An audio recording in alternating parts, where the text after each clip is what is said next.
ನಮಸ್ತೆ, welcome to the channel. ನಾನಿವತ್ತು ಮಕ್ಕಳು ತುಂಬ ಇಷ್ಟಪಡುವಂತಹ ಹಾಗೆ ದಿಢೀರಾಗಿ ಮಾಡಿಕೊಳ್ಳುವಂತಹ ಪಿಜ್ಜಾ ಹೇಗೆ ಮಾಡೋದು ಅಂತ ತೋರಿಸ್ತಾ ಇದ್ದೀನಿ. ಇದಕ್ಕೆ ಯಾವುದೇ ಹಿಟ್ಟು ಬೇಕಾಗಲ್ಲ. ನಾವು ಮನೆಯಲ್ಲೇ ಇದನ್ನು ಮಾಡ್ಕೊಳ್ಬೋದು, ತುಂಬ ಬೇಗ ಮಾಡ್ಕೊಳ್ಬೋದು. ಇದನ್ನು ಸಂಜೆ ಹೊತ್ತಿಗೆ ಮಕ್ಕಳಿಗೆ ಸ್ನ್ಯಾಕ್ಸ್ ಥರ ಮಾಡ್ಕೊಳ್ಬೋದು. ಮಕ್ಕಳು ತುಂಬಾ ಇಷ್ಟಪಡ್ತಾರೆ.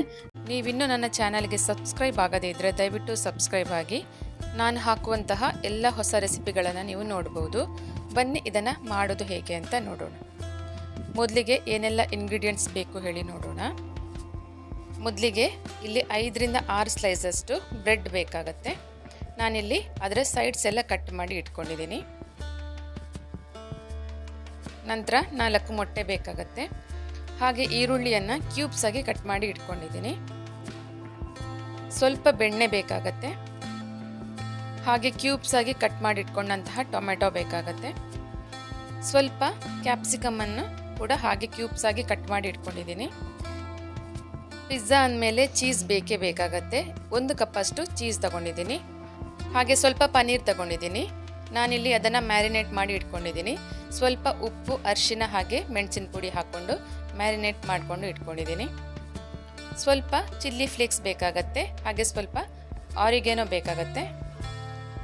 ಕೊನೆಗೆ ಸ್ವಲ್ಪ ಸಾಸ್ ಬೇಕಾಗತ್ತೆ. ಟೊಮೆಟೊ ಸಾಸನ್ನು ತಗೊಂಡಿದ್ದೀನಿ. ಇವಿಷ್ಟು ಪಿಜ್ಜಾ ಮಾಡೋದಕ್ಕೆ ಬೇಕಾಗುವಂಥ ಸಾಮಗ್ರಿಗಳು. ಬನ್ನಿ ಮಾಡುವ ವಿಧಾನವನ್ನು ನೋಡೋಣ. ಮೊದಲಿಗೆ ಒಂದು ಬೌಲಿಗೆ ನಾನು ಬ್ರೆಡ್ ಸ್ಲೈಸಸನ್ನು ಹಾಕ್ಕೊಳ್ತಾ ಇದ್ದೀನಿ. ಇದನ್ನು ಕೈಯಿಂದಲೇ ಈ ಥರ ಪೀಸಸ್ ಆಗಿ ಮಾಡ್ಕೋಬೇಕು. ಎಲ್ಲ ಬ್ರೆಡ್ ಸ್ಲೈಸನ್ನು ಕೂಡ ಇದೇ ಥರ ಮಾಡ್ಕೋಬೇಕು. ನೋಡಿ, ಇದು ಬ್ರೆಡ್ ಸ್ಲೈಸನ್ನು ಪೀಸ್ ಮಾಡಿ ಇಟ್ಕೊಂಡಿದ್ದೀನಿ. ಇವಾಗ ಇದಕ್ಕೆ ಮೊಟ್ಟೆ ಹಾಕ್ಕೊಳ್ತಾ ಇದ್ದೀನಿ. ಮೊಟ್ಟೆಯನ್ನು ಒಡೆದುಬಿಟ್ಟು ಈ ಥರ ಹಾಕೋಬೇಕು. ಮೊಟ್ಟೆ ಹಾಕೊಂಡ ನಂತರ ಇದನ್ನು ಚೆನ್ನಾಗಿ ಕಲಿಸ್ಕೊಳ್ಬೇಕು ಕೈಯಿಂದನೇ. ಮೊಟ್ಟೆ ಮತ್ತು ಬ್ರೆಡ್ ಚೆನ್ನಾಗಿ ಒಂದಕ್ಕೊಂದು ಬೆರಿಬೇಕು. ಇವಾಗ ನೋಡಿ, ಒಂದು ಬ್ಯಾಟರ್ ರೆಡಿಯಾಗಿದೆ. ಇವಾಗ ಇದಕ್ಕೆ ಒಂದು 1/4 ಸ್ಪೂನಷ್ಟು ನಾನು ಚಿಲ್ಲಿ ಫ್ಲೇಕ್ಸ್ ಹಾಕ್ತಾ ಇದ್ದೀನಿ. ಹಾಗೆಯೇ ಒಂದು 1/4 ಸ್ಪೂನಷ್ಟು ಆರಿಗೇನೋ ಕೂಡ ಹಾಕ್ತಾ ಇದ್ದೀನಿ. ಇವಾಗ ಇದನ್ನು ಚೆನ್ನಾಗಿ ಮಿಕ್ಸ್ ಮಾಡಿಕೊಳ್ಬೇಕು. ಇವಾಗ ಈ ಪನ್ನೀರನ್ನು ಸ್ವಲ್ಪ ಫ್ರೈ ಮಾಡ್ಕೋಬೇಕಾಗತ್ತೆ. ಸ್ವಲ್ಪ ಎಣ್ಣೆ ಹಾಕ್ಕೊಂಡು ಇದನ್ನು ಫ್ರೈ ಮಾಡಿ ಇಟ್ಕೊಂಡಿದ್ದೀನಿ. ಇವಾಗ ನೋಡಿ, ನಾನು ಪಿಜ್ಜಾ ಟಾಪಿಂಗ್ಗೆ ಮೇಲ್ಗಡೆಗೆ ಹಾಕೋದಕ್ಕೆ ಪನ್ನೀರ್, ಆಮೇಲೆ ಕ್ಯಾಪ್ಸಿಕಮ್, ಈರುಳ್ಳಿ ಹಾಗೆ ಟೊಮ್ಯಾಟೋನ ಉಪಯೋಗಿಸಿದ್ದೀನಿ. ಇವಾಗ ನೋಡಿ, ಪಿಜ್ಜಾ ಮಾಡೋದು ಹೇಗೆ ಅಂತ ನೋಡೋಣ. ಮೊದಲಿಗೆ ನಾನೊಂದು ಪ್ಯಾನನ್ನು ಬಿಸಿ ಮಾಡಿ ಇಟ್ಕೊಂಡಿದ್ದೀನಿ. ಇವಾಗ ಇದಕ್ಕೆ ಬಟರ್ ಹಾಕ್ಕೊಳ್ತಾ ಇದ್ದೀನಿ. ಬಟರ್ ಮೆಲ್ಟ್ ಆಗ್ತಾ ಇದ್ದಾಗೆ ನಾವು ಗ್ಯಾಸನ್ನು ಆಫ್ ಮಾಡ್ಕೋಬೇಕು. ಇವಾಗ ನಾವು ಬ್ರೆಡ್ ಮತ್ತು ಮೊಟ್ಟೆ ಮಿಶ್ರಣನ ಈ ಥರ ಹಾಕೋಬೇಕಾಗತ್ತೆ. ಹರಡ್ಕೋಬೇಕು ಚೆನ್ನಾಗಿ, ದೋಸೆ ಹರಡಿದಾಗೆ. ಇವಾಗ ಇದ್ರ ಮೇಲ್ಗಡೆ ನಾನು ಟೊಮೆಟೊ ಸಾಸ್ ಹಾಕ್ಕೊಳ್ತಾ ಇದ್ದೀನಿ. ಪಿಜ್ಜಾ ಸಾಸ್ ಕೂಡ ಹಾಕ್ಕೊಳ್ಬೋದು ಟೊಮೆಟೊ ಸಾಸ್ ಬದಲಿಗೆ.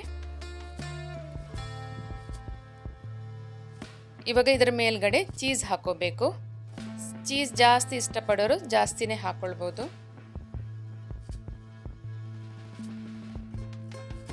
ಇವಾಗ ಚೀಸ್ ಹಾಕಿದ ನಂತರ ಈರುಳ್ಳಿ ಪೀಸಸನ್ನು ಈ ಥರ ಇಟ್ಕೊಳ್ತಾ ಇದ್ದೀನಿ. ನೆಕ್ಸ್ಟ್ ಇವಾಗ ನಾನು ಕ್ಯಾಪ್ಸಿಕಮ್ ಇಟ್ಕೊಳ್ತಾ ಇದ್ದೀನಿ. ನೀವು ಟಾಪಿಂಗ್ಗೆ ಯಾವುದನ್ನು ಕೂಡ ಬಳಸ್ಕೊಳ್ಬೋದು. ಇವಾಗ ಟೊಮೆಟೊ ಪೀಸಸನ್ನು ಇಟ್ಕೊಳ್ತಾ ಇದ್ದೀನಿ. ಇವಾಗ ಕೊನೆಗೆ ಪನ್ನೀರ್ ಹಾಕ್ತಾ ಇದ್ದೀನಿ. ಪನ್ನೀರ್ ಬದಲಿಗೆ ಮಶ್ರೂಮ್ ಹಾಕ್ಕೋಬೋದು ಅಥವಾ ಸ್ವೀಟ್ ಕಾರ್ನ್ ಕೂಡ ಹಾಕ್ಕೊಳ್ಬೋದು. ನಾನ್ ವೆಜ್ ತಿನ್ನುವವರು ಚಿಕನ್ ಕೂಡ ಹಾಕ್ಕೊಳ್ಬೋದು. ಇವಾಗ ನೋಡಿ, ಮೇಲ್ಗಡೆಯಿಂದ ಮತ್ತೊಮ್ಮೆ ಚೀಸ್ ಹಾಕ್ತಾ ಇದ್ದೀನಿ. ಚೀಸ್ ಜಾಸ್ತಿ ಇದ್ದರೆ ಪಿಜ್ಜಾ ತಿನ್ನೋದಕ್ಕೆ ಚೆನ್ನಾಗಿರುತ್ತೆ. ಇವಾಗ ಕೊನೆಗೆ ಇದಕ್ಕೆ ನಾನು ಸಾಸ್ ಹಾಕ್ಕೊಳ್ತಾ ಇದ್ದೀನಿ.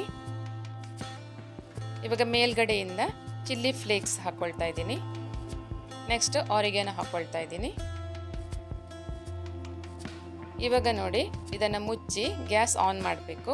ಗ್ಯಾಸ್ ಆನ್ ಮಾಡಿಬಿಟ್ಟು ಇದನ್ನು ಸ್ಲೋ ಉರಿಯಲ್ಲಿ ಒಂದು 5 ನಿಮಿಷ ಬೇಯಿಸ್ಕೋಬೇಕು.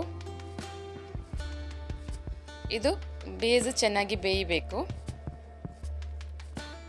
ಇವಾಗ ನೋಡಿ, ಇದು ಬೆಂದಿದೆಯಾ ಅಂತ ಚೆಕ್ ಮಾಡ್ಕೊಳ್ಳೋಣ ಒಂದ್ಸಲ. ಈ ಥರ ಫೋರ್ಕ್ ಚುಚ್ಕೊಂಡು ಚೆಕ್ ಮಾಡ್ಕೊಳ್ಬೋದು. ನೋಡಿ, ಇಲ್ಲಿ ಅಂಟ್ತಾ ಇಲ್ಲ, ಇದು ಚೆನ್ನಾಗಿ ಬೆಂದಿದೆ. ಇವಾಗ ಇದನ್ನು ತೆಗೆದು ಪ್ಲೇಟಿಗೆ ಹಾಕೊಳ್ಳೋಣ. ಇವಾಗ ನೋಡಿ ಪಿಜ್ಜಾ ಎಷ್ಟು ಚೆನ್ನಾಗಿ ಬಂದಿದೆ.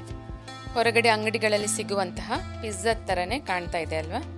ಟೇಸ್ಟಲ್ಲಿ ಕೂಡ ಅಷ್ಟೇ, ಹೊರಗಡೆ ಅಂಗಡಿಗಳಲ್ಲಿ ಸಿಗುವಂತಹ ಪಿಜ್ಜಾಕ್ಕಿಂತ ಕೂಡ ಚೆನ್ನಾಗಿರುತ್ತೆ.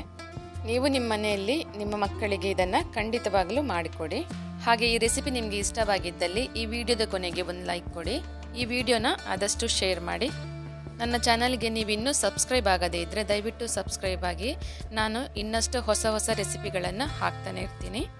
ಮತ್ತೊಂದು ಹೊಸ ರೆಸಿಪಿಯೊಂದಿಗೆ ಮತ್ತೆ ಬರ್ತೀನಿ. Thank you for watching.